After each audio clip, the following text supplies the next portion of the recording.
Shooting from the Lip features views and opinions from smart, funny, serious, and not so serious people. This show is intended for a mature and not so mature audience. Enjoy the show!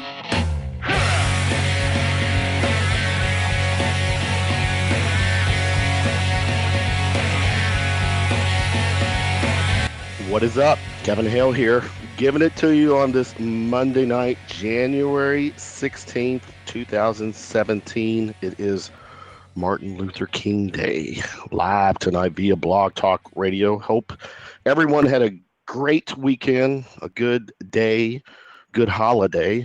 For some of us, like myself, I got to have the day off. Russ is joining me for this first segment. Russ, what's up, playa? What's going on, Kevin? I'm just here cleaning up the domestic messes that happened over a long holiday weekend and, trying to keep my socks dry. Gotcha. How's the rehabbing going with the knee? Pretty good. Just, still doing a little physical therapy, and I'm walking with a slight limp now instead of with crutches or a severe limp. So it's going pretty well. Good. How about yourself? Russ, I'm doing good, other than fighting a sinus infection and a cough for it seems like weeks. I cannot knock it, mainly because my sinuses they're a sissy. My sinuses are a sissy. I guess that's one way to put it. Just are you current on your age test? Yeah, I get to the doctor every 6 months, and my bill of health is okay, Russ. As we explore our guests on our Monday night show, Russ, because Monday nights is a little different from Sunday and Tuesday, where those subjects are very clear. Monday nights, very eclectic, and I'll run across people on social media, whether it's Facebook or Twitter. This particular person, this guest, I can't remember where I found it. It might have been Twitter, but her name's Maggie Kimberl, and she is known as the alcohol. No, you are, Maggie. You are a contributing writer to The Alcohol. And many others, yes. Thanks for having me on. Yeah, An easy way to introduce me is I'm a whiskey writer. Of course, most people don't know that that's a thing or what it is. All right. And we're going to find out what that thing is tonight, because it's, looks, Russ, with everything that looks like she has her hands in. The one cool thing about her is I have her Twitter up, is she's got a bone, like firing up a cigar. I was like, that's the picture. I was in Nicaragua this time last year at Drew Estate. Yep, I was doing a story for Whiskey Magazine. They actually make a Pappy Van Winkle barrel fermented cigar, which is, a really interesting thing. So it's not a whiskey flavored cigar or a whiskey infused cigar. It's a cigar where the wrapper leaf is actually fermented in used bourbon barrels using a Perique process, which is pretty unique. And, it's just one of those things that's really interesting, and most people don't know what it is. If you say to somebody, oh, I have this Pappy Van Winkle barrel fermented cigar, they're like, oh, I don't like flavored cigars. I can't tell you how many times I've heard that. So, I kind of did this article to set the record straight a little bit. Well, that's cool. Russ, I think that probably aroused you on several levels, just hearing that conversation. Mr. Pappy, are you even listening, Russ? Russ, are you there? I think we lost Russ. I was having trouble. My screen's cracked on my phone. I was having trouble with the mute button there, taking myself off mute. But, I like everything Pappy Van Winkle and everything, definitely everything bourbon related and most things whiskey related. But I'm kind of a non-smoker, so I couldn't get too excited about the cigars, but I can appreciate the fermentation that goes into it for sure. They're not for everybody, but it is really an interesting story, and there's a pretty fascinating backstory behind it as well. So, that was a really great story to do. We'll get to that story, because I do think it sounds interesting. But let's take us down Maggie memory lane. Give us a little bio about you. Where did how did I start doing this? How did I become a whiskey writer? That's what everybody always asks. So I started off, I was a stay-at-home mom, and that's usually the point where people gasp audibly, but it has nothing to do with my kids, I can assure you. So I needed a part-time job to get me out of the house on the evenings a few nights a week, and so I walked up to the liquor store at the front of my neighborhood and put in an application and started working the night shift at the liquor store. And I was there doing that for about 3 years. And throughout that time, I transferred to another store and got to meet all kinds of master distillers. And one night I was in there during Derby week, and Jim Rutledge from Four Roses was in there signing bottles. And it was crazy busy because it was Derby week, of course, and everybody has to make their liquor store run. And I kept trying to walk over to talk to him and do the tasting. And every time I would walk out from behind the cash register, a whole horde of people would come in and I'd have to go right back to the cash register. And then the event was over and I didn't get to do the tasting and I was all sad. And I went back and sat down in the break room. And the next thing I know, Jim Rutledge comes through the door with bottles in one hand and cups in the other hand. And he goes, "You didn't get to do my tasting." And that was just like this aha moment when this, master distiller of this major bourbon brand, and he's largely responsible for bringing Four Roses back to the United States and giving it the esteemed status that it enjoys today.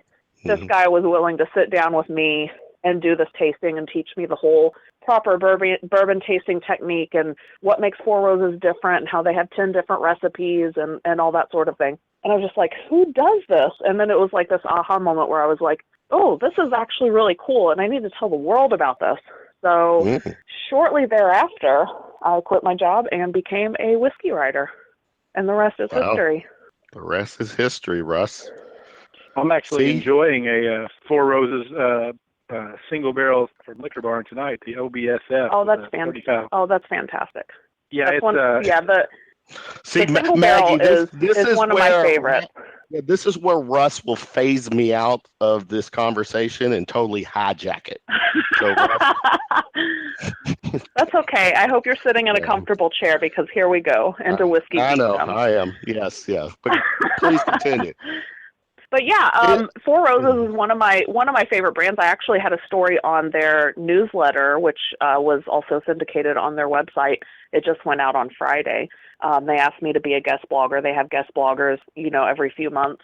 And so, I wrote a story about how the resurgence of the bourbon industry as well as bourbon tourism was not an accident.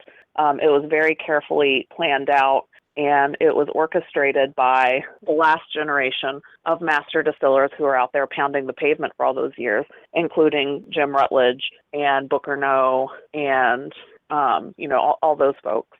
So it's a really interesting industry, and there's a lot of history in Kentucky, and I really love the history and the culture part of it because it's something that you don't see this type of industry.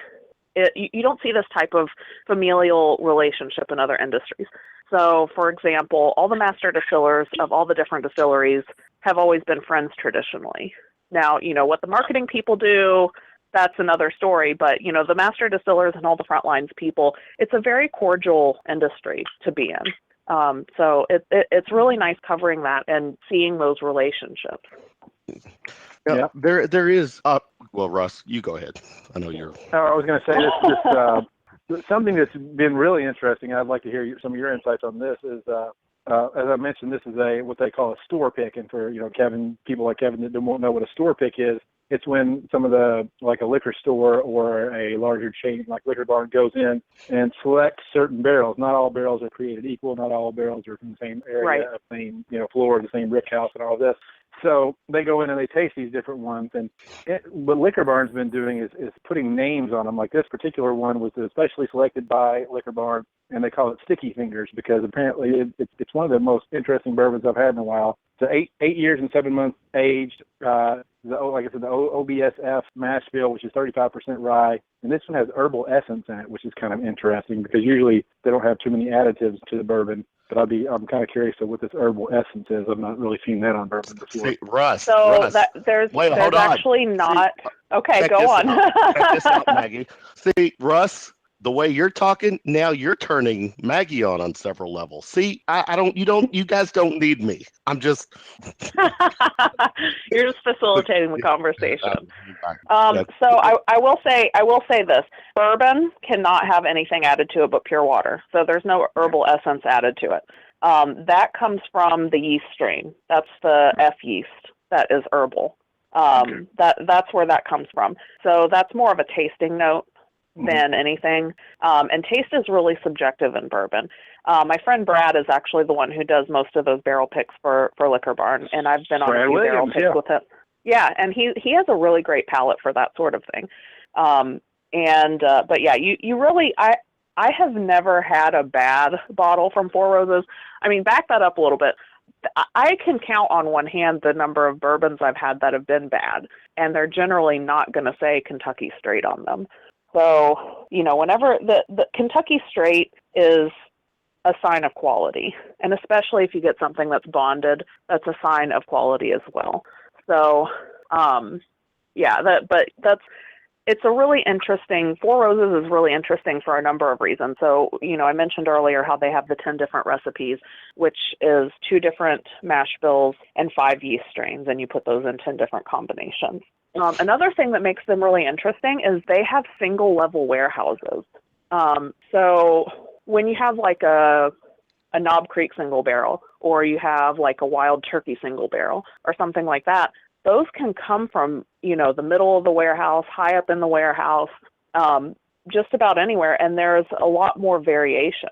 Four Roses was very specific when they made this transition. I want to say they started the Cox's Creek aging facility maybe 30 plus years ago, and they made all of those warehouses single story because that gives you a lot more consistency in the aging process. Now, within that, there's still a fair amount of variation. So if you go to the very middle of the warehouse, that's going to be really humid and you're going to have a lot less evaporation. If you go to the outer edge, there's going to be a greater temperature variation. So you're going to get hotter in the summer and cooler in the winter. And that's what ages that bourbon. When it gets hot, it expands into the wood. When it gets cold, it contracts.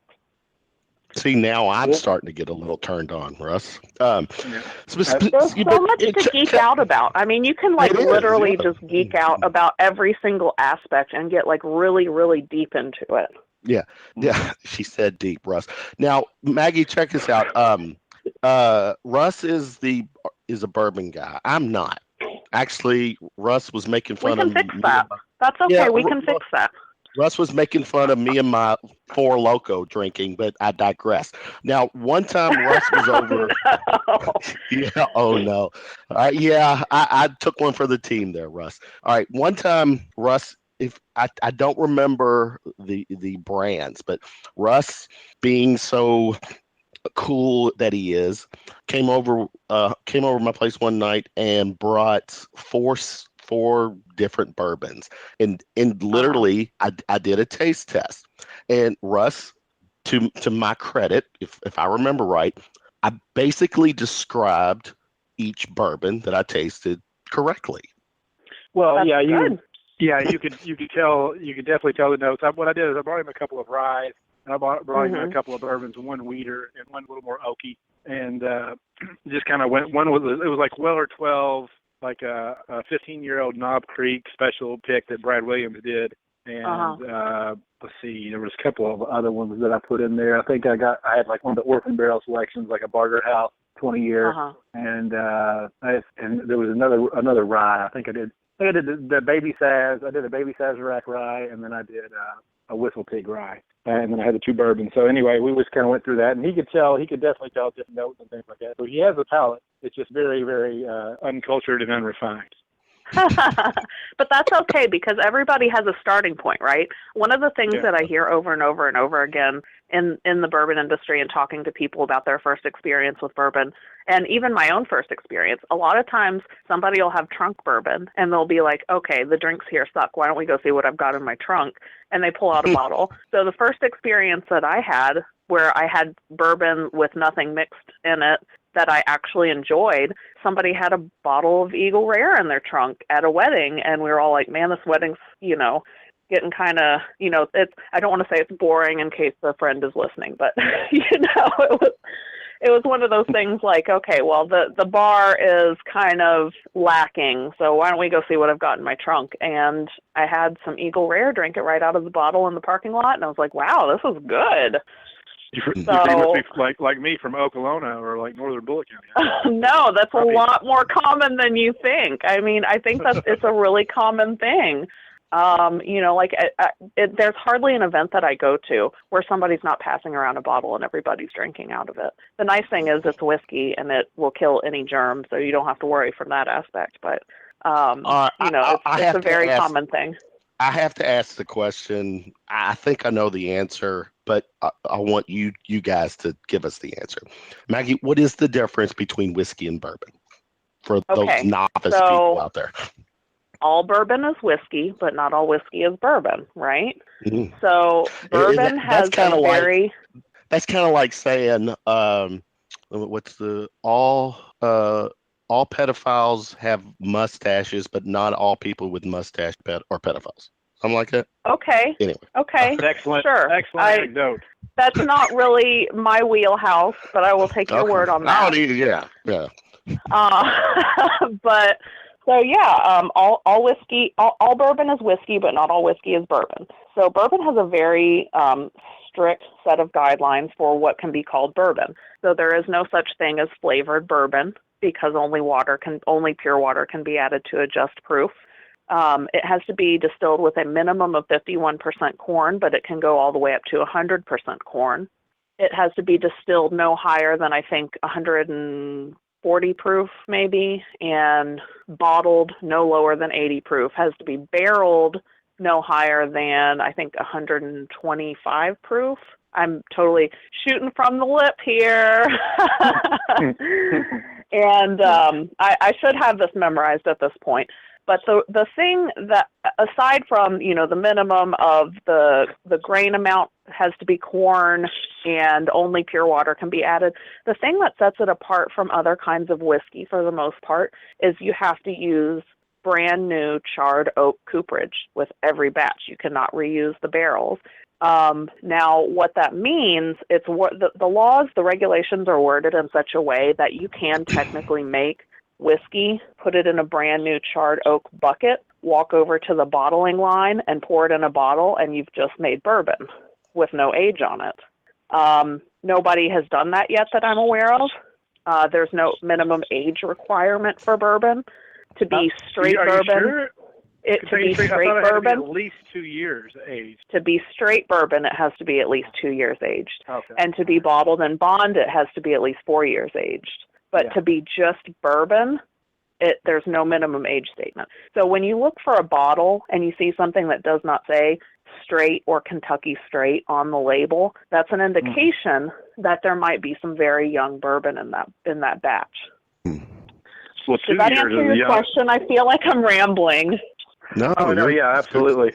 Yeah, but even 2 years is pretty young. I got some of that. The first batch of Willett doing their own distilling on their, it was either their 2 or 3 year rye, and you can definitely tell it's super, super young. I mean, it's going to be rye's kind of another animal. Rye can actually be good at 2 years, and I've heard some good things about their rye. They also had a bourbon that came out recently that I think was 4 years. Did they not? Oh yeah, they've had a couple of different releases at the distillery, down there at the gift shop at the distillery. And that's one of the things, as a lot of these places, Willett has a really unique backstory. So I don't know if you know much about their history, but Willett used to be one of the big distilling companies in Kentucky. And they went back and forth between, being owned by somebody else and then, I think they produced ethanol for a while. And then they came back under ownership of the family and started producing their own whiskey again. So they were a non-distilling producer for a few decades. They started off as a distilling producer, moved into being a non-distilling producer, produced ethanol for a while, and were owned by somebody else for, maybe 1 or 2 years there, I think in the 70s. And then were bought back by the actual family, and were still doing the non-distiller producer thing for a little while before they got their distillery up and running again. So it's really an interesting backstory there. But, one of the things that you see pretty often is a lot of people want to get into the distilling industry And you can't make bourbon today and sell it tomorrow. That's the famous line that keeps getting said over and over and over again. So a lot of people make these flavored moonshines or vodka or gin or whatever. And then, they put rye in the barrel because you can sell rye at 2 years. And then they put their bourbon down because that's going to be coming up in 4 years. And then they just start making clear spirits to keep the lights on, basically, until they can sell the brown spirits.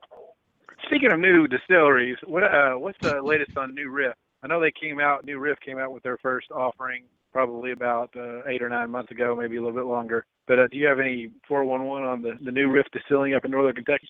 You know what? I have been trying to get up there so many times, and it just hasn't worked out. I've talked to them at events many, many times, and they're really great people. That's another one of those distilleries with a really interesting backstory. It was founded by the guy who used to own the liquor store right down the street, and he ended up selling the liquor store to his employees because you can't own both the means of production and the means of sale under the liquor laws.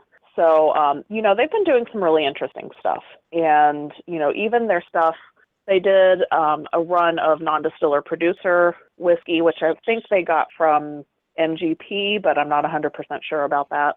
But they're doing really good work up there, and they have a really dedicated team. And they're really getting out there and, doing a lot of the front lines consumer shows and events and all that kind of stuff, and really talking to people. So I do expect to see really good things coming out of there. Yeah. All right. Are you a member of the Louisville Bourbon Hounds? No, I don't. I mean, I'm in their Facebook chat thing, but I'm not I'm not a joiner because, I'm a journalist and I write about all these people. So I don't join the organizations. I just go to the organization. So, well, you can't. You can't really join. The Facebook is all there is to it, basically. They do it. Yeah, exactly. Yeah. They did. No, they're a cool group of guys. I hung out with some of them not too long ago over at Haymarket, and they're a really cool group of guys. And some women in there as well. Craig Rupert, you probably know Craig Rupert. Yeah. I met him. I had a drink with him recently, so he's a really cool guy. But yeah, there are a lot of really great organizations, and I really enjoy kind of the culture of bourbon because everybody has kind of their own spin on it. And, there is always some event going on, and there's a difference between bourbon events and events with bourbon. Just about everything is an event with bourbon these days. But there are so many great bourbon events that you can go to anytime, it's Tuesday night. What do you want to do? Well, let's go to a bourbon event, There's just a lot of stuff to do. So, my friend Michael Veach, who's the bourbon historian, does a monthly historic flights seminar kind of thing at the Silver Dollar every month. And it's either $20 or $25, and you get a flight of bourbon and an hour history lecture. And it's, what else are you going to do on a Thursday night? He's got another one of those coming up. I want to say in a week from Thursday, maybe. I'm not even really sure what the day is right now. It's just been one of those weekends. But yeah, there's always something going on, and they're always, we have so many major bourbon events. We've got the New Orleans Bourbon Festival coming up. That's going to be the first annual New Orleans Bourbon Festival, which is one of those things where you think, why haven't they done this before? So I think that's going to be a really great event. And we've got the Bourbon Classic coming up next month. And then you've got the Kentucky Bourbon Affair in the summertime. And you've got the Kentucky Bourbon Festival in the fall. And it's just nonstop bourbon action. Non-stop bourbon action right here. You heard it on Shooting from the Left. You heard it here first. Yeah. And Maggie's been non-stop at the chatter, which is fine. He's like, you have to act like you're interested in talking to us. And I was like, yeah, that's not going to be a problem, man. And I knew having Russ on too, the dialogue would go back and forth. But I'll be honest, I'm a novice when it comes to whiskey, bourbon. So with that said, Maggie, give me 3 of your go-tos for the novice person, for me. For the novice. Okay. Well, first I have to know what you like and what you don't like, because that's really what I'm going to base my recommendation on. Because you've had bourbon before, so I'm not going to give you the absolute starter kit. Yeah, I think Russ has already called me out on the Four Loko, but and I kind of like that. I only like it because there's so much alcohol in it and it's cheap. But I'm a beer guy. And when I say beer, I know Russ will laugh at this as well. I'm like Bud Light. By Big beer, Ultra, he that means kind Bud of Light beer. Lime. Bud Light Lime is what you mean. Don't Bud matter. Light It says is beer. Bud Light is lying about being beer. It's not beer, Oh my Kevin. God! Here we go. Look, all right. Let's pretend. All right, all right. Based on what you know of me, Maggie. What's your Okay. recommendations? Yeah. Okay, so what I would say is I usually like to start people off. If you think you don't like bourbon, try something that is wheated or has a barrel finish, because those are going to be a little bit more approachable for somebody who isn't really sure yet. You want to keep the proof low when you first get started because it's really easy to get in trouble. So if you start off pouring from like a George T. Stagg or a Booker's or something like that, that might give you an experience that's going to turn you off to bourbon if you don't know what you're doing yet, especially if you're a Bud Light guy. So you got to proceed with caution. That I cannot stress that enough. Be responsible, stay hydrated, and proceed with caution, Kevin. Okay? She said Are you with me? especially. If you come across, Especially if I'm a Bud Light guy. Come on. The interrogation is not on me here tonight. We don't interrogate the host. Go ahead, Russ. if you come across a bourbon like George T. Stagg, like she just mentioned, do not open it. Call me. Just call me first, and I'll Okay. come. I mean, I'm literally. If you come across call me bourbon first. called George, Call me first. Call you. if you come across, don't listen to what she's saying. If you come across the George T. Stagg, you drop everything and call me right then, and I'll be there within 30 minutes. Okay. So, I would definitely say you want to choose something that is probably higher in corn for the mash bill because it's going to make it a little bit sweeter. So there are a couple of mash bills that Jim Beam does that are fairly high in the corn. I want to say, let's see, Basil Hayden is a really easy to drink introductory bourbon. They actually developed that one to win over blended whiskey Canadian drinkers. So that's one of my favorites, and you just like smacked me in the face with the blended whiskey. Sorry. That's one of the ones I really like, though. So I guess I was a fucking Canadian. Or no, maybe it was maybe I'm thinking of Baker's. Baker's and Basil Hayden and Booker's are all kind of in the same. I think they're all in the same mash bill, but it's a matter of like age and proof that differentiates them. So maybe I'm thinking of Baker's. Yeah, but maybe it is Basil. I can't remember. Wait, did you just peppery? A little bit of a peppery finish. Did you just stump our whiskey professor here?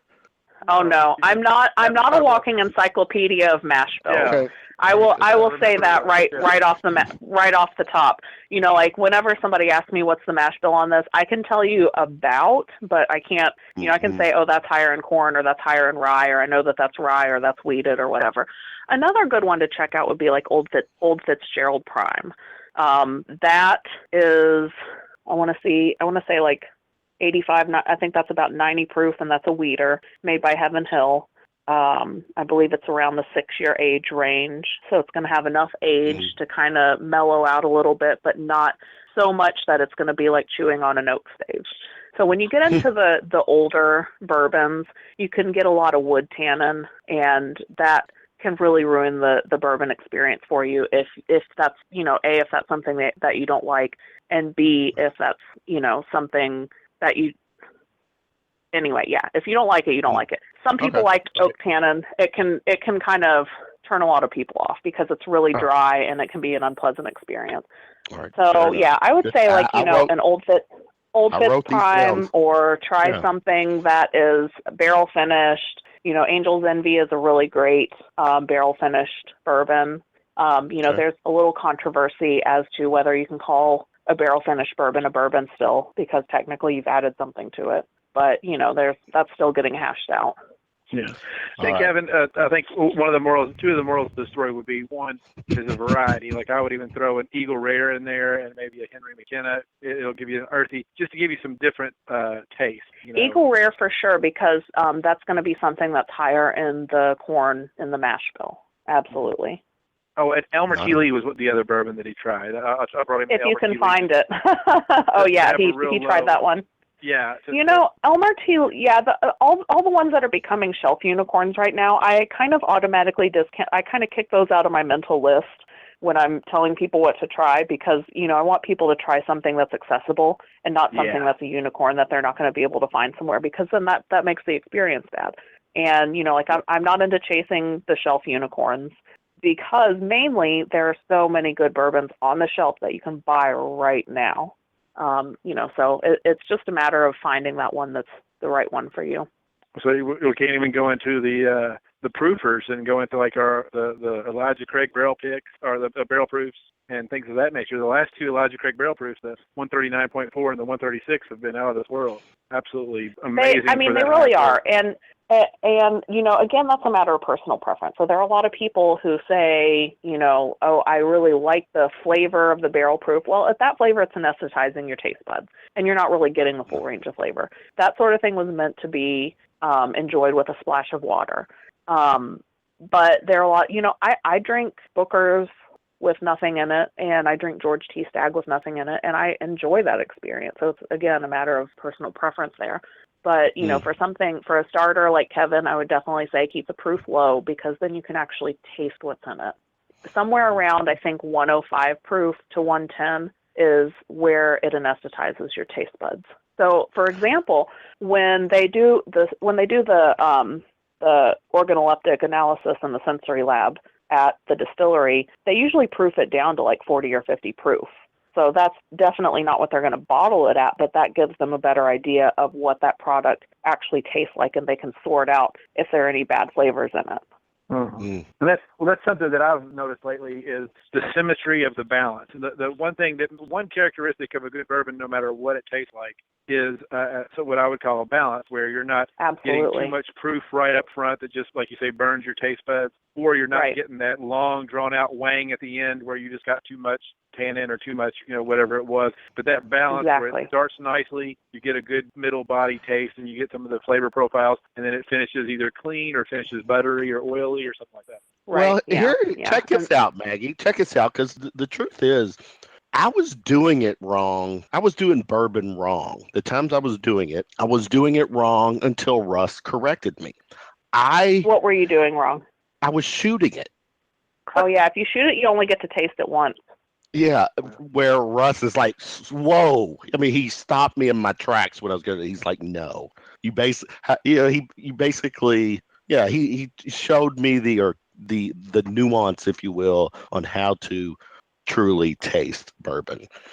And, I was trying to teach a group of colleagues how to taste bourbon properly one time, and one of them was going ew ew ew ew ew ew ew, and just shot it, and I was just like, I stopped and I stared at her, and I had this momentary thought, like, I'm gonna hit her. I'm just gonna hit her, and I was like, okay, calm down. It's okay. It's okay. That's how she wants to drink it. That's how she can drink it. So yeah, I mean, if you want to shoot it.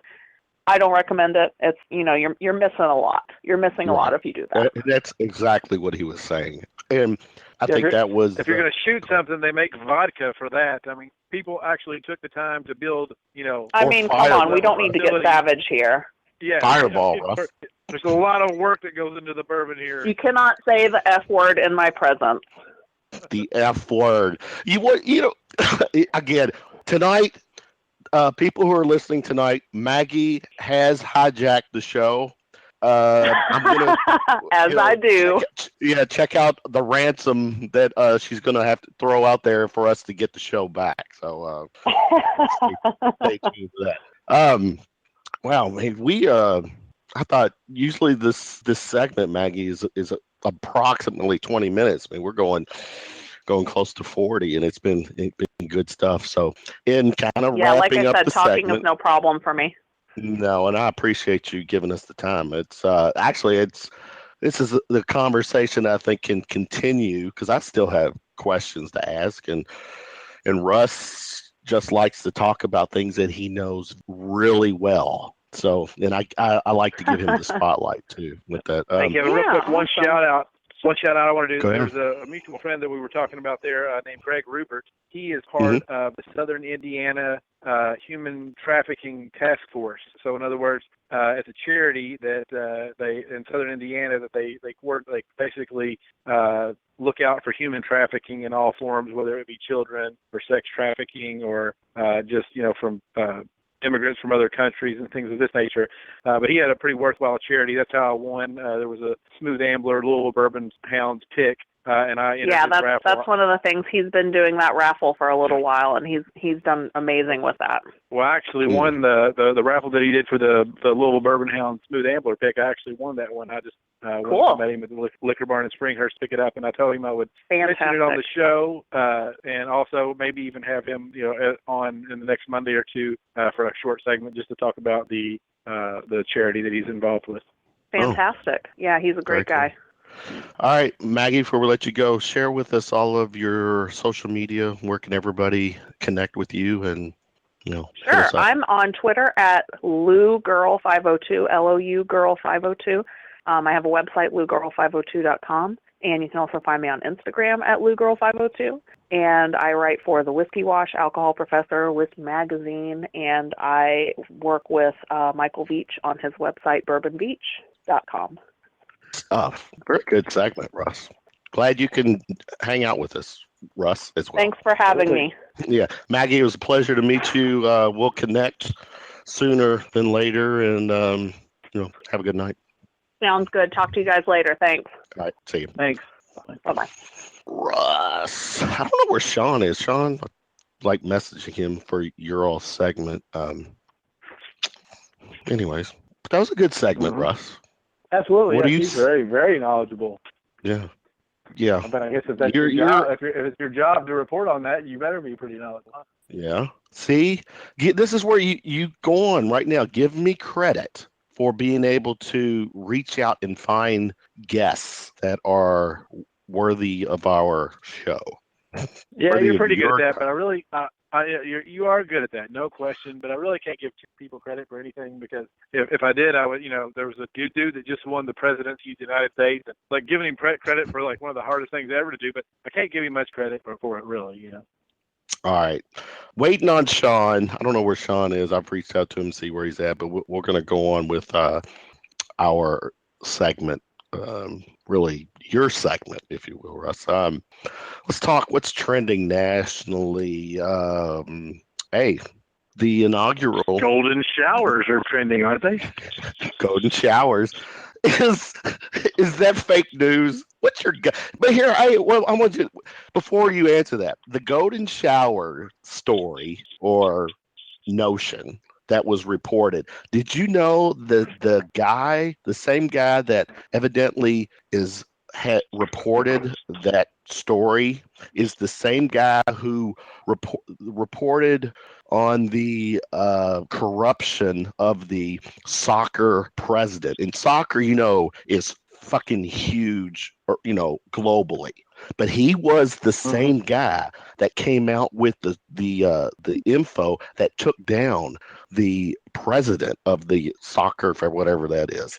So the point is that FIFA, yeah. So the point is that you can't right away, because of who this guy is who's making this claim, you can't right away denounce it as fake news. But between that and the civil rights guy, Lewis, who is the guy that made the comment about John Lewis, right? John Lewis, yeah. Lewis, right, where he made the comments that he didn't think Trump was presidential or whatever, and then Trump immediately lashed out at him on Twitter, which this whole reality show is just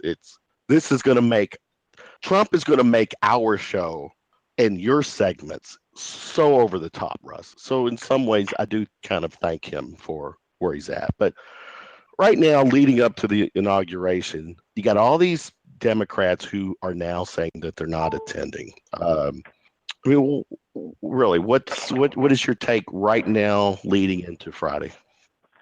On Democrats not attending? I mean, well, I can't say really blame them. It is, on one hand, I will say that you got to have respect for the process. You definitely got to have respect for the process and all of that. So you should suck it up and go through the motions. I mean, honestly, I really do think, it's even money on whether Trump gets impeached within his first 4 years. So, have some respect for the process. Let this idiot hang himself. Give him enough rope. Let him hang himself and, move on. The bad news is I hope he doesn't get impeached, honestly, because if he gets impeached, then we have, religious zealot idiot Mike Pence, who is, makes everybody else look like a walk in the park compared to his, weirdo, crazy lunatic ideas. So, you just got to Narful Garfart, man. Yeah, all right. And then to add to it, how thin-skinned Trump is, and I'm, you would think leading up to the inauguration that someone within his team or his camp, his wife, his sons would say, hit the fucking brakes, because look, you can't go on this tirade based on every comment somebody makes. Mm-hmm. And he is still taking the time out to rip Saturday Night Live for their continued skits on him, and which actually, I don't know if you saw the one from this Saturday night. It was over the top. It was hilarious. That's actually the only funny stuff on Saturday Night Live these days are those Trump skits. But news is kind of funny too. Kind of funny. The news. I'm talking about, like, the weekend update. Oh. No. Oh, yeah. I don't. I can't. I stopped watching Saturday Night Live a lot of Saturdays ago. So news-wise, check this out. You're into, your rap music, right, Russ? Oh yeah. Or sure. Block Talk is messing with the Skype. So, Sean, looks like Sean. I'm here. What's up? Sean, here, first of all, obviously you don't read the post that I put out. The segment says 10:30. No, I occasionally read it. Sorry, guys. I have been slammed with this the series that we're doing. I've been talking to a bunch of possible investors, yada this, yada that. So my day starts about 8 a.m. and ends about midnight. So fun. Okay. Russ, did you get anything that I said about the Chris Brown Soulja Boy thing? No, I did not. You were cutting out. You were going into a whole diatribe about something. That must have been what it was, and you cut out. Oh, okay. So evidently, you know who Soulja Boy and Chris Brown is. They are having some type of differences these days. So Floyd Mayweather, the boxer, retired boxer now, has trying to put together a celebrity boxing match where Soulja Boy and Chris Brown get in the ring to settle their differences. And his thing is my thing is put down the guns and pick up the gloves. What the hell? And here's my take. If these two guys decided to get in the ring and try to settle it in the ring, and say one of them gets totally decimated, do you still think that the guns won't come into play later? Did you just embarrassed him? I can tell you exactly what's going to happen. All right, go ahead. I can tell you what's happening right now. This is all a publicity stunt. This is a huge publicity stunt for whatever reason, for blah, blah, blah. And there's no way that Chris Brown's going to lose, because Soulja Boy don't have a career. He was a one-hit wonder, so to speak. He doesn't really have much more of a career. So this is just a big publicity stunt, money-making publicity stunt. It's all fabricated, just like every other reality show. Basically, just like the funny thing is, the one reality show that's a true reality show is Donald Trump winning the presidency, because it's really going to be a reality show. It's not going to have a script or anything. He's going to make mistakes in real time. Just pull the string and let him talk. Pull the string. Here it comes. Here it comes. Here's my next one. Sean, you posted something today that I actually didn't know what these kids or people were doing. Oh, yeah. It was something about students using Z as in zebra, E. I guess it's Z. Is that how they pronounce it? Just Z? I'm sure. Instead of he or she. Yeah. All right, so enlighten me. Give us the back. What is that all about, Sean? I think a lot of today's youth are so sensitive and have to have their butts wiped all the time that now they want this gender neutrality society. John, I hear everything you're doing in the background. I'm not doing anything. I'm literally standing here. Somebody is just got to. Oh, that might have. Anyway, go ahead. That might have been. Yeah, might have been me passing by. All right, Russ. Yeah. Russ. All right, settle down, Russ. Now, what had happened is that they want this general neutrality thing. So it's not enough that I'm willing to, if a man identifies as a woman, I'm willing to refer to her as a she, or if a woman identifies as a man, I'm willing to refer to her as a he, or him as a he, whatever. You know what I'm saying? Now they want this whole gender neutrality. Like, supposedly there's people that don't identify as gender, okay? I'm not male or female. So now you need to refer to me as Z. But now they want everybody to be referred to that as to not do gender assignment on people. Because your gender isn't assigned biologically. It's assigned in your mind, what you're thinking. You know what? I can get behind that. A little boy who grows up and wants to be a woman, you know what? That's cool. I don't have any problem with that. That's not, whatever. People are calling it a mental disorder. I won't go as far as to call it that.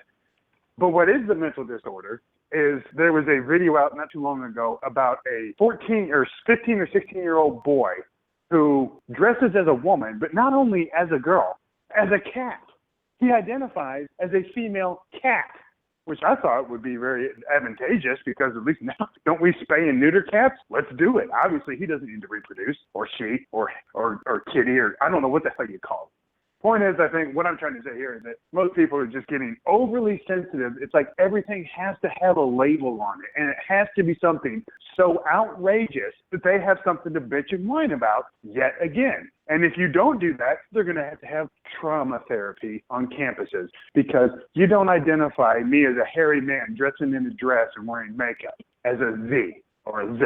The Germans have been calling, Z for a long time. Z, simple.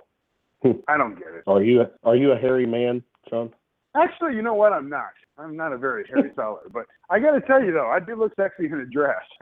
I'm wearing one right now, as a matter of fact. Nice. Not They're like comfortable. I knew you would. We like I'm to just knew saying. you would. Damn right. They're comfortable. So I can tell you this much. I agree. I think I'm a little more conservative than you maybe, Sean, on this particular topic because I saw how you handled a couple people on a thread that you had there on that post, and I was like, wow, he's a lot nicer than I would have been. But this is one area where I think it's absolutely ridiculous, and this isn't the first time it's been tried. It was tried probably about 10 years ago with re, R-E back then. They call it, instead of he or she, they wanted you to say re, and that was out in some Berkeley or something like that. But they quickly got over that. Because as I mentioned in a post earlier, it's absolutely ridiculous to even start to go there, and there's no reason for it. Because there are several languages in the world that words are either masculine or feminine. Yeah. Table's a masculine word. Horse is a feminine word. It's just you're gonna and really there's no rhyme or reason. Now maybe back when language was being developed, there was they did it because something was associated with a woman or a man, and that was the way they kept track of shit. So you can't say that it was sexist or anything. And back then it wouldn't have been sexist. It would have been a matter of fucking survival. So you can't be sexist or racist if it's a matter of survival. Well, I guess it can't be racist if it's a matter of survival. But so I have a question. So when they go to apply for Starbucks for their career and it says male or female on there, what the hell do they put?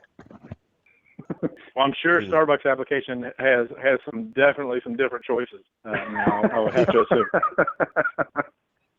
I just find it to be repulsive, the fact that they're trying to change everybody's perspective in this life. Everybody's got to, we have to change everything because one person's pissed off about something. Now they want our professors to not refer. What do we ever calling George Washington Z? Come on, guys. This is getting out of control. This overly sensitive nation that we have now is getting way out of control. If I was to run down the highway top speed with no clothes on and I said I identified as a truck, I am not a damn truck.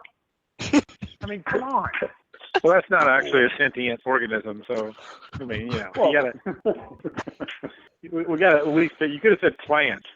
Plant, okay, all right. Well, then I wouldn't be running down the highway. I don't think. I'll just go stand out in my front yard naked with my arms and all weird and say that I identify as a plant.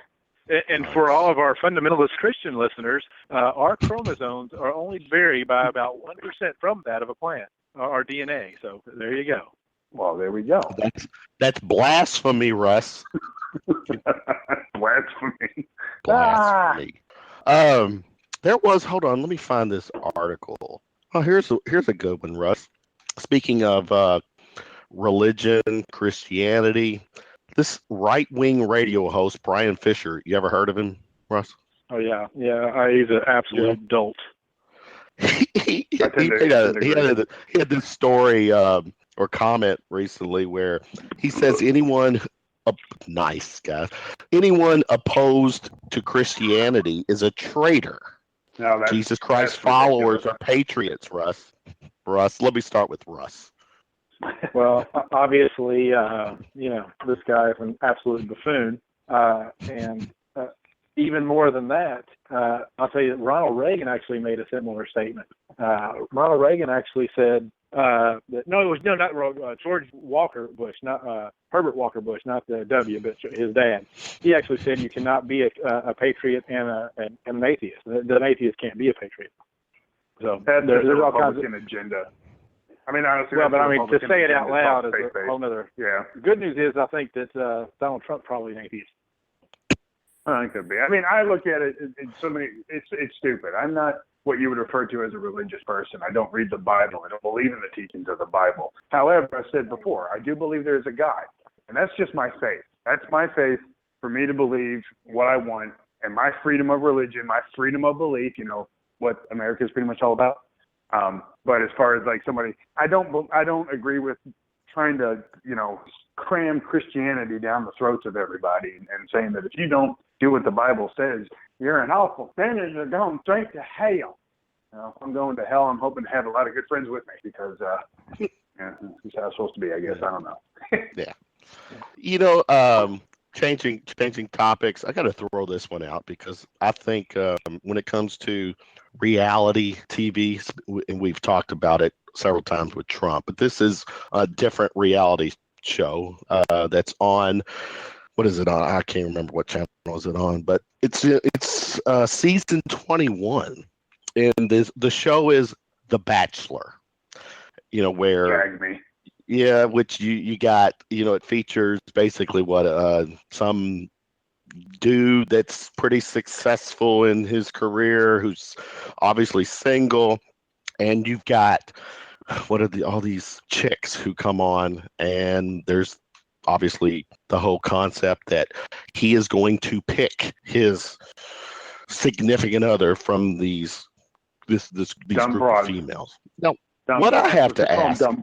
Isn't this show really? Sean, isn't this show really a glorified pimps and hoes show? I mean, you're basically pouring yourself out on national TV because this dude is, making out. He's probably fucking several of them, and I'm saying to myself, one, if I'm the father of one of these girls, I would be like. No, that would just gross me out. Totally gross me out. But, well, I'm pretty willing to bet that most of these girls had daddy issues to begin with. Let me just break this down real quick. Okay, reality TV is nothing but actress and actor wannabes trying to make their way. And a lot of these reality stars have made a good career out of being a complete Nimrod. There's a lot of actresses out there that will do anything as long as the camera's running. I'm not naming any names, but we're going to keep it right there. We're getting personal here, Sean. Just a little bit, but I'm going to shut up. Okay, I'm not going to go on with it. Well, to even double down on that, I mean, it's all scripted, Kevin. All of this is scripted. Oh, I know. I get that. I do. Those people are just pure publicity seekers, and the show wants them to seek the publicity because they turn nobody. I mean, imagine this business model. We got a show, and we're going to turn a bunch of normal, everyday, average people stars, and we're going to own their name and own them, and whatever they do going forward, they got to give us a piece of that. Right. I mean, it's just an absolute joke. That's why I mean, the only reality show I ever watched was the Real World. Real World. Dating myself. Yeah, not even Jersey Shore. No, I'm talking about the dude with the second one where the guy was from Kentucky and stuff. I would forget his name. True story. Yeah, that guy. And but we need yeah, I mean that was the last, and that one was a little bit of reality. It was like they're real life. They're in New York. They're having like a little, oh, that's neat. This guy's from here. This guy's from there. But then bring on the I guess I hate to say it, but bring on Angry Black Woman, and all of a sudden everything's scripted because Angry Black Woman got ratings through the roof because everybody wanted to see that. So like I said, political correctness is not a concern of mine, in case anybody was wondering. No. Well, and it goes right down to scripted. I mean, look at the greatest publicity stunt of all times. It rocketed both of their careers. Orange County Choppers in New York there. When Paul Jr. and Paul Sr. I thought he was going to say Russ. I thought he was going to say Jesus, but never mind. Jesus. No, but seriously, because of the Orange County Chopper breakup, Paul Jr. and Paul Sr., they did the whole fight, the whole breakup. Now they both got these big companies. If you don't think for 1 second that they're not sitting back and just collecting the money on both sides of it, because now they not only have one brand, they have two brands out there. It's all for money. And reality TV literally is a third of the cost than what it would be to make, like, let's just say CSI Miami, okay? It literally costs a third of that. Per episode, you're looking at approximately $30,000 to $35,000. Per episode of a major network show, you're looking at anywhere between $300,000 to $800,000 per episode. So, and it's easy. You point a camera and say, okay, you just pull the pin in the grenade, and you throw it in the center and start rolling. That's all you have to do. Although I do like Russ. Sketch. It's actually pretty cool. Well, it brings me to a movie idea that I had. Okay, so we're starting, and before I say this, this is all copyright pending. No stealsies. Anyway, no stealsies. It's like, think of Leo DiCaprio in Gangs of New York, but we call it the Gangs of Louisville. And and it's interesting. It's going to be a fiction. It's going to be a total fiction thing.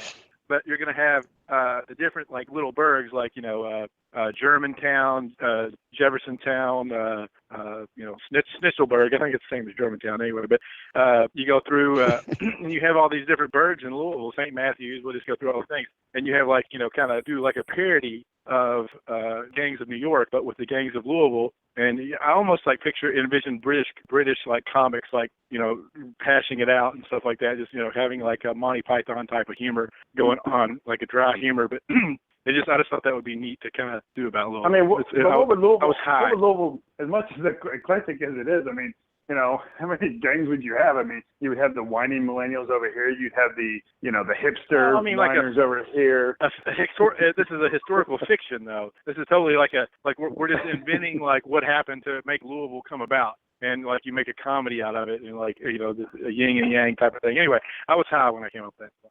Cool. I'm stealing it.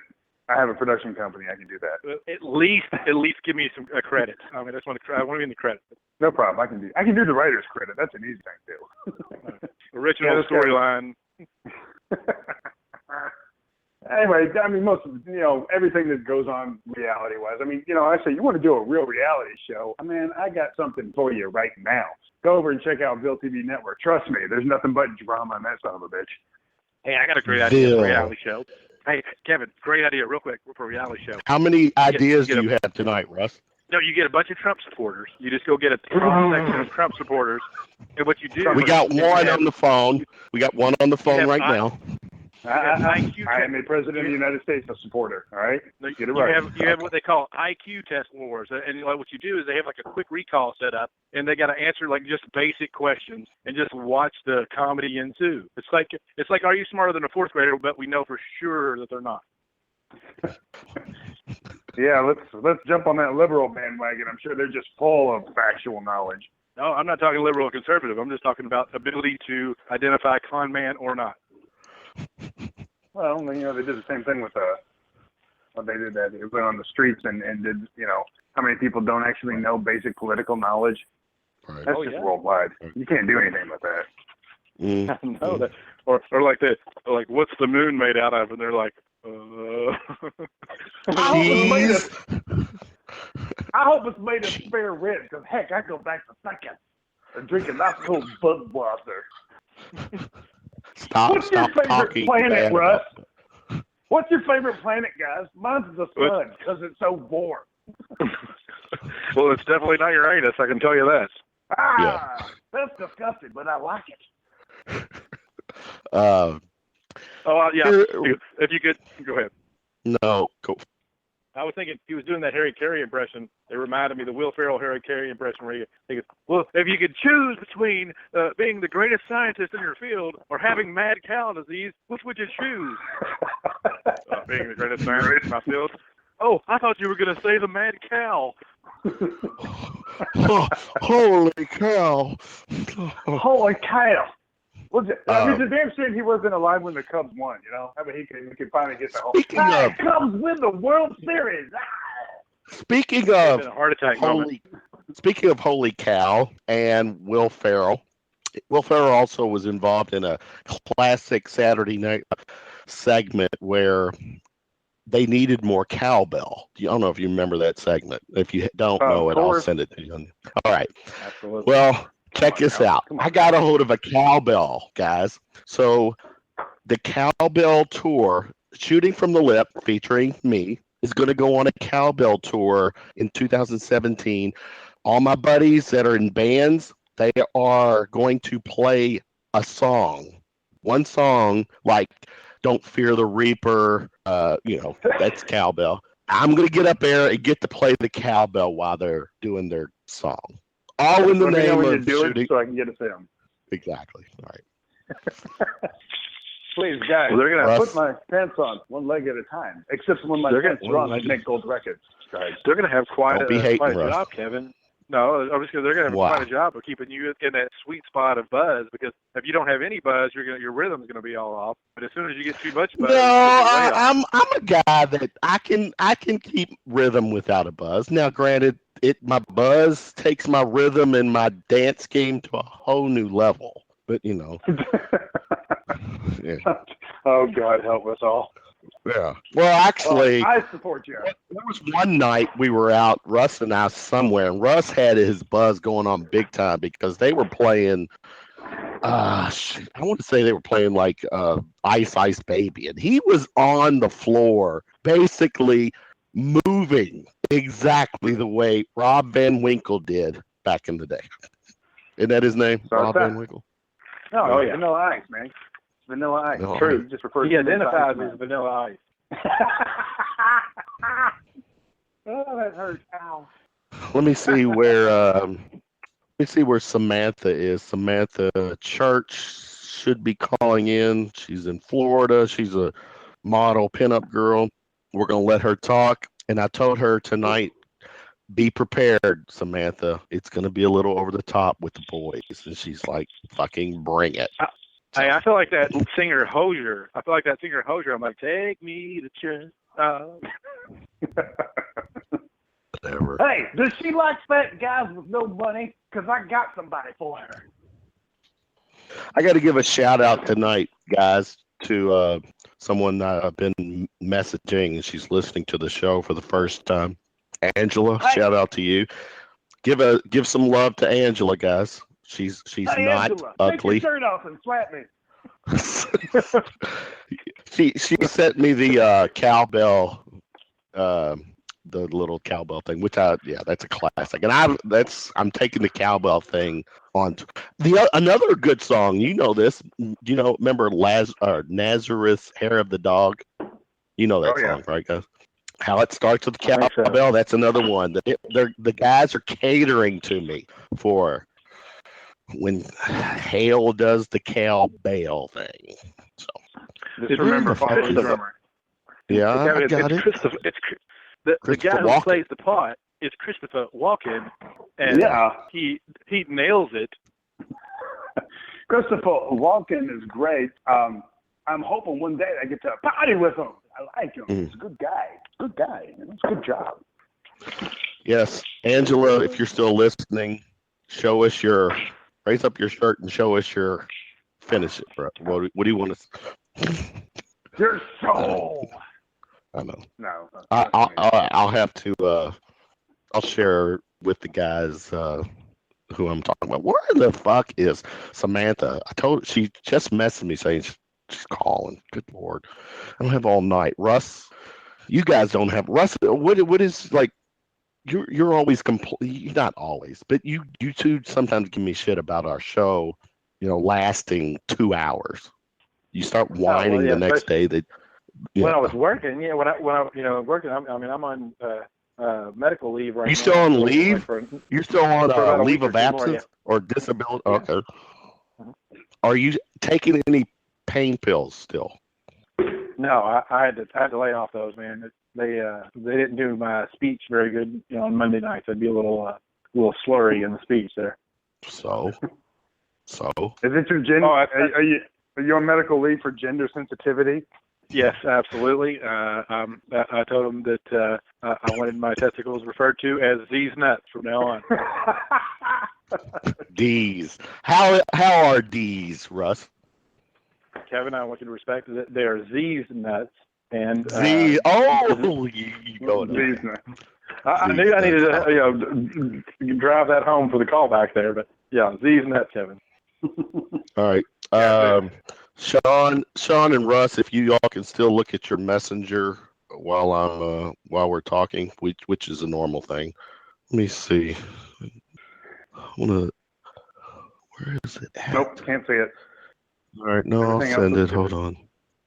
Well, since we got a little bit of time to go, I would like to say a little. Talk about what you got some good shit going on, Sean. Share with us. Yeah, right now we do have Vernon Wells signed on for our pilot series that we're filming in March. Do you know who Vernon Wells is, Russ? Do you know who Vernon Wells is? Yeah, I heard you all talk about him before. I'm slightly familiar, not real familiar.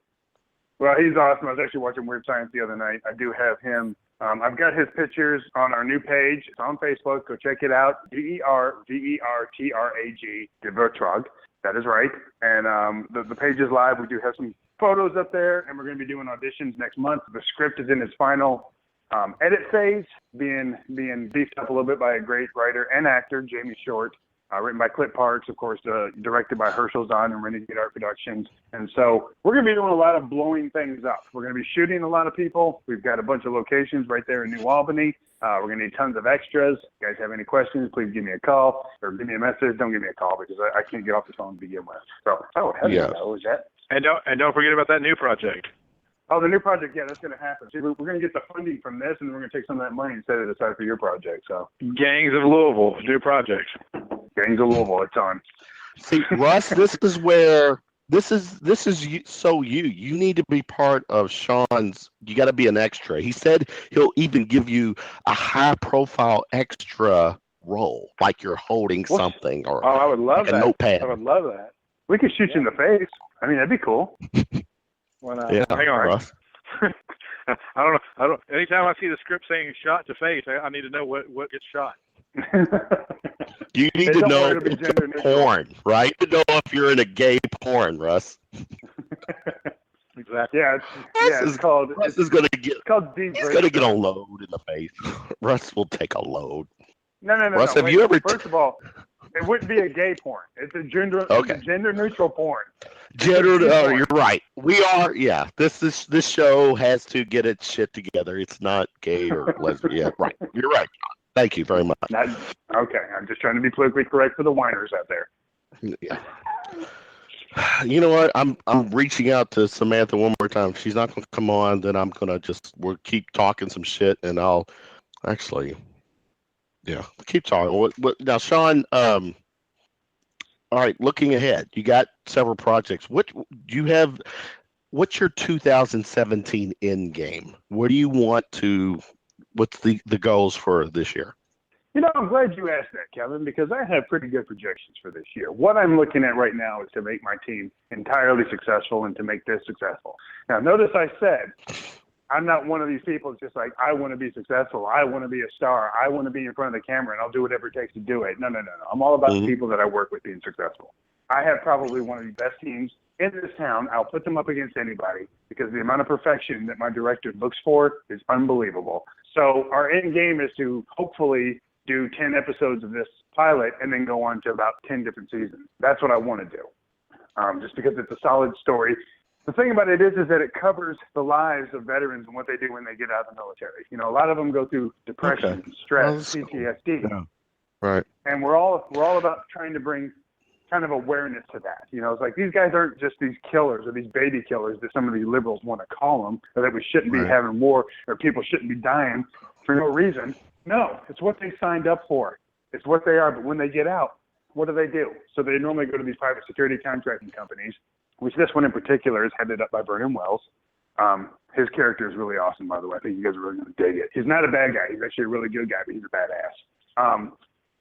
So this kind of just goes across the lives of these contractors. You know, they have families, they have wives that, you know, either pass away or they leave, they have to take the children. And you have guys that are happily married and can still live those type of lives, but they always crave that. It's a brotherhood. People don't understand that military is not just a job, it's a brotherhood. You develop relationships that last forever. Marcus that's let me jump in. You know, you have actually, you're bringing up something that I've talked to some people that I've met out and have suggested the same thing, that we do a segment honoring those. You know, I'll give that's my dad, you know, was in the Vietnam War. That's how he met my mother. She loved him long time, and then I was the product of their passion, you know. Yeah. So I'm half Asian, right, Russ? Russ and I like that Thai food. I feel like, you know, I've tried to get you to be half Asian, but I don't know if I got you there yet. Yeah. And speaking of that, you know, Mom knows that she's got to cook up this great dish, and you're going to be, you know, part of that shindig. But anyways, you know. Nummy. Hello? You still there? Sorry, I muted myself. I had to cough. I muted myself. So going back to the whole ordeals with the veterans, my dad being one, he's in his 70s.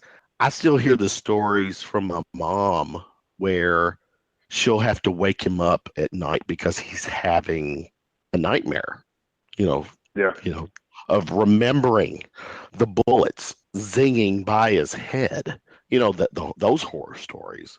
And my dad was, you know, brought back a lot of memories and a lot of shit on an ongoing basis. And so first and foremost, anybody who wears a fucking uniform for our country, past or present, in my opinion, should get to the front of the line. They've earned it. They've earned it as far as I'm concerned, because I get to fucking fall asleep when I want to sleep, wake up when I want to wake up, go out when I want to go out, and not have to look over my shoulder. That's what they do for us.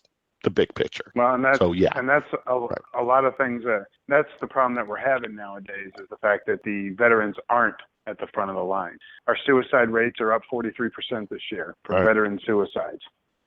You know, and that's just unacceptable. And to want to bring light to that is something really big. I am actually reaching out to the Wounded Warriors Project because I want to get veterans on my set. I want them to learn production. I want them to have an internship with us where they can be on a movie set. They can learn how to do things. Give them something that gives them back that brotherhood that I know they long for. Mm-hmm. It's unacceptable that a veteran should ever be disrespected. And that's my whole problem with standing on the flag. When you stand on that flag, you just remember that a widow or a mom or a dad was handing that flag at a funeral. Maybe not that particular flag. I have one sitting up on my shelf right now that was from a buddy of mine that was killed in Iraq. It's sitting up above my gun case right now. Like I said, you know what? I'll put this out there. If anybody has an issue and they want to stand on the flag anywhere in Louisville, Kentucky, and I happen to be walking by, there's going to be a problem. They get knocked on their ass. Right. To me, they big do. time. They do. Yeah. Well, and again, this is the same thing I post on everybody's wall when they start talking about that. And I'm off with the military. I'm a Second Amendment supporter, all of this. But you wouldn't want to live in a country where flag burning was illegal, because guess what? It's a real slippery slope of where the government controls shit from there. You're right. It's a real slippery slope. They have the freedom to burn that flag. They have the freedom to stand on that flag. But don't forget, I took an oath when I went in the military. That's right. I will defend that flag and the Constitution against all enemies, both foreign and domestic. Seems to be domestic to me. So if I have to defend my flag on this soil, screw it. Bring it on. I'm there. Yeah. What were They what may what have was been your, talking a little more metaphorically there. I'm just offering that up. They may have been talking a little more metaphorically. You're right. I'm not going to disagree with you, but I can also take it literal. So, and I will. That's just me. That's just me. I'm not asking everybody to agree with what I'm saying. I'm just telling you what I will do if I am confronted with that. Because that flag meant more to me and meant more to my brothers and my family than. What if it's Hoist Gracie standing on the flag? You may want to let him go ahead and stand there. Oh, no. I can find something to knock him down. Hoist Gracie. He's going to choke you out in a matter of seconds. Well, what is he like? I'll get A fighter? What are you talking about? Hoist Gracie. Gracie's. They invented freaking Brazilian. Brazilian fighting. Like it's the best martial art in the world. Oh, okay. You don't know who the Gracies are? Check this out. All right. Okay, speaking of Brazil, speaking of Brazilian, Russ, here's I had a nice little topic. I had this saved. You know, the Olympics, 3-4 months ago, were in Rio de Janeiro.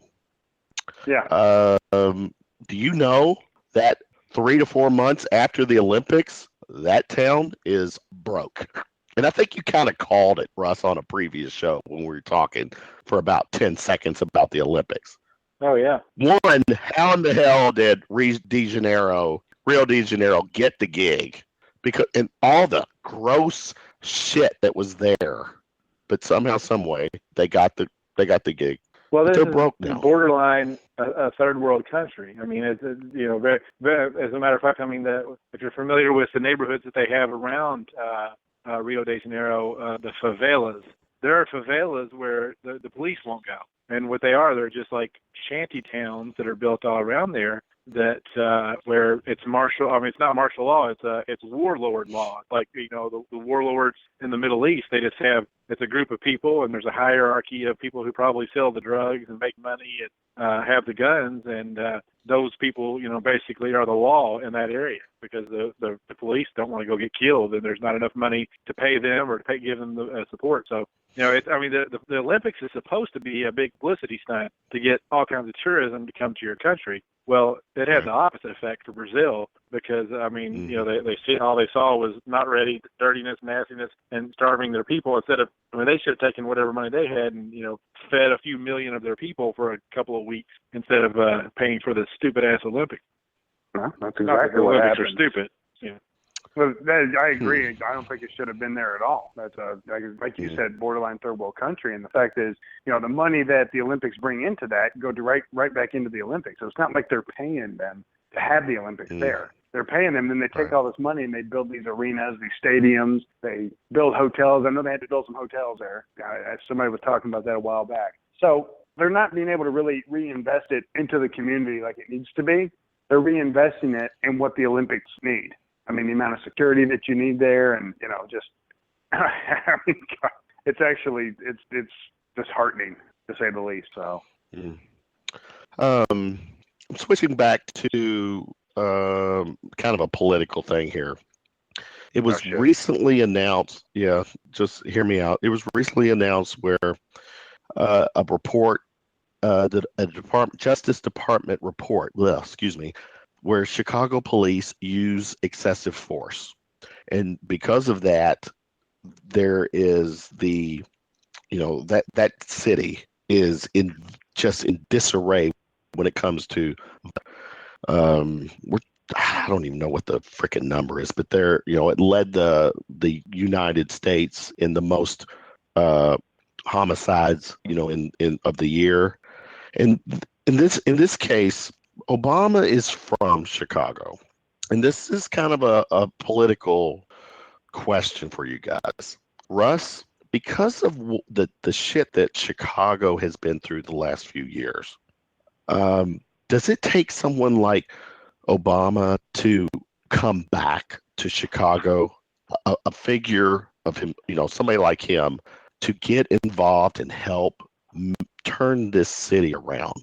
Because it's still one of the most important cities in the U.S., but it is gone to shit when it comes to violence. Violence with the African Americans. I mean, it's and Latinos and that whole thing. Does it take someone at a Obama level and maybe save home? No, not at all, because No, this isn't a Batman movie. We're not going to get some inspirational leader that's going to save Gotham. I mean, it's not how that works, dude. So what's going to have to happen is you're going to have to, there's going to have to be some planners come in and basically separate the bad kids. I mean, you got to. It's got to be, I don't know if it's integration or what it is, or just not having big conglomerations of, way below the poverty line people living in one area and not having any alternatives for them. I mean, you gotta figure out a way to not have that happen. It doesn't matter what the race is. It doesn't matter what country it's in. If you have favelas in Brazil, you're gonna have crime and corruption and bad shit going down. If you have ghettos in New York or Chicago, going to have crime and corruption and bad shit going down. If there's not upward mobility, if there's not some kind of economic independence going on, there's going to be bad shit. Well, let me ask a question now. I mean, just because you speak of the 4 areas and stuff like that, I haven't actually researched it, but it seems to be still pretty violent in Louisville. You know that a lot of the ghetto-type areas that we have in Louisville have been refurbished, new housing projects that they're doing. Gil Holland's actually been very instrumental, especially in the Portland area. But we're getting all these government-assisted housing that are getting totally rebuilt, and they look like really nice condos, around like U of L and stuff like that. Has our crime rate decreased in these lower income neighborhoods due to better living conditions? Or, I mean, is that a myth? I mean, can we sit back and say, yeah, that's happening, or what? Well, the point isn't to build nice houses. The point is to give people the ability to become financially independent, to be able to want to work and to make money and be a part of society. If the people who are not, you have your welfare people. The largest demographic for welfare is single white women. So I mean, you got welfare people. No matter where you're going to be, you're going to have that. The point about the ghettos and the poor areas is you can't section all the poor people off in this one area of town and then not have any kind of upward mobility for their children. And to get out of that life, because you're going to have a second generation or third generation that are living at home and disenfranchised and disoriented and all pissed off at the system, and you're going to have out of 10,000 people, you're going to have some bad ones and some bad actors. And if they're in a bad situation and they're a bad actor, you're going to have bad shit go down. I mean, it's a sociology experiment. It's not, we did this here and it didn't work. You're looking at it wrong if that's what you're looking at. Mm-hmm. This kind of like.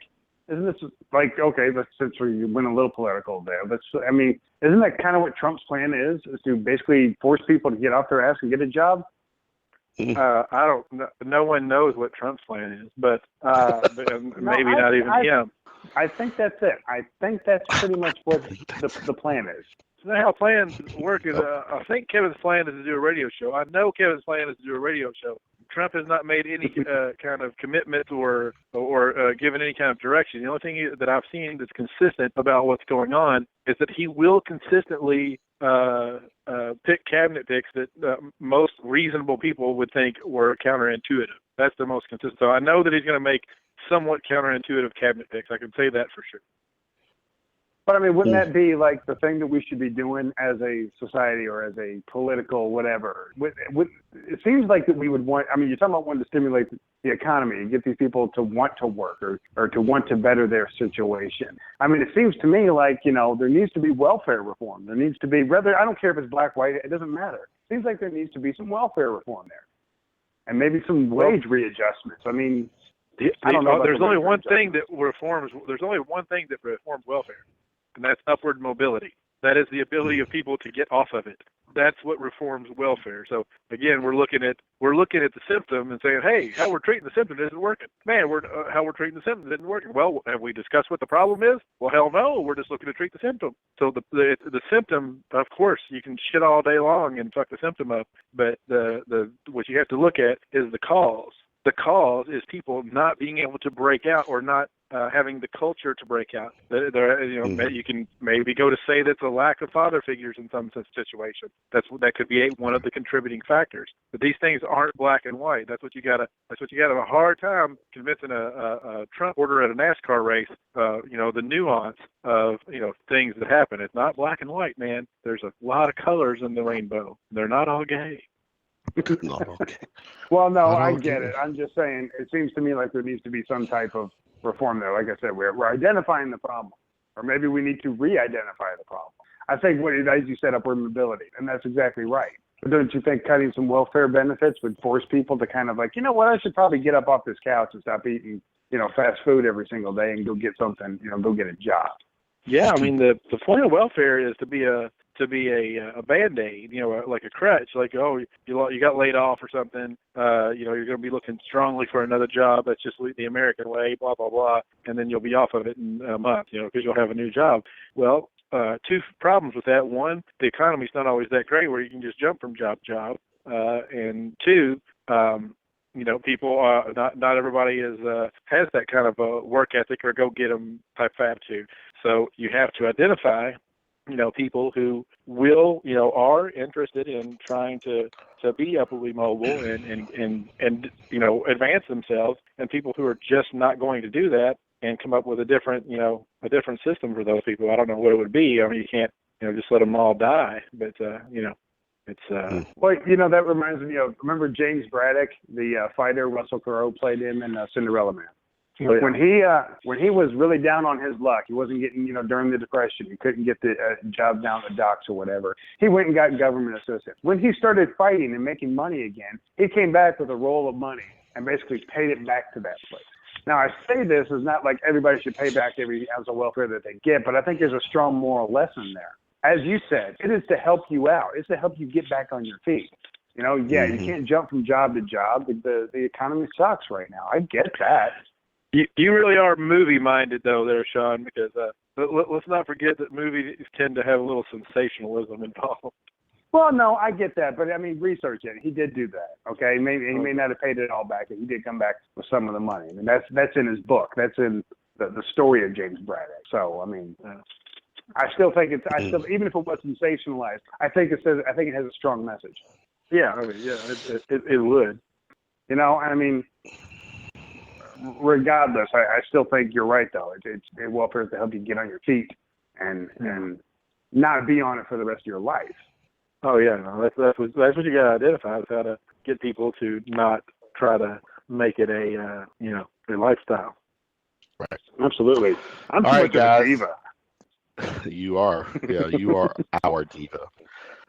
Looks like our last guest is having some difficulties calling in. So with that said, I'm going to be shutting the show right about now. Okay, guys, let me quick shout out to our show is brought in part by the County Line Bourbon, Beers, and Billiards. The last Chris Lucien, County Line at 18th Highway in Hillview.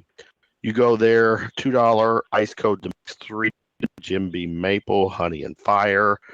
This coming Thursday night, January 19th, Boomer Bear Band, a set. Friday, January 20th, Colton. And Saturday, January 21st, Christy Miller will be rocking it, giving it to the line. Sexy. Social media plugs. You can find our show on iTunes and YouTube. Subscribe there, please. Shooting from the Lip. We are also on Twitter at The Shooting Lip. My Twitter at KevinHale423. Russ's Twitter is at RealityRuss. Sean's Twitter is at Ville TV Network. Is that right, Sean? Ville TV Live. Actually, Ville TV Ville Live. TV Live. Show Twitter. All right, on Twitter. You can also like us, follow us on Facebook and Instagram, Shooting from the Lip. All right, guys. Fun segment. Good first segment with Maggie Kimberl, who was a LO2 Louisville girl, 502.com whiskey writer. Russ had a lot of good conversations with her.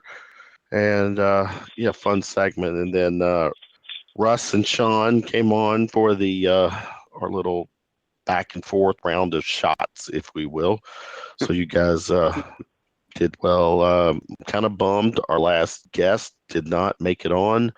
I don't know where she's at, but where we're at right now is at the end of the show. So for Russ, for Sean, Kevin Hale, wishing everyone a good Monday night and a pleasant Tuesday. We've got a Tuesday night show tomorrow night. Greg, I'm thinking myself will be on promoting the local music scene. So check us out Tuesday night. Guys, Sean, Russ, thanks for hanging out. We'll do it again next week. Sexual chocolate. Yeah. And 4 Z's nuts. Good night, guys. See you guys. Good night.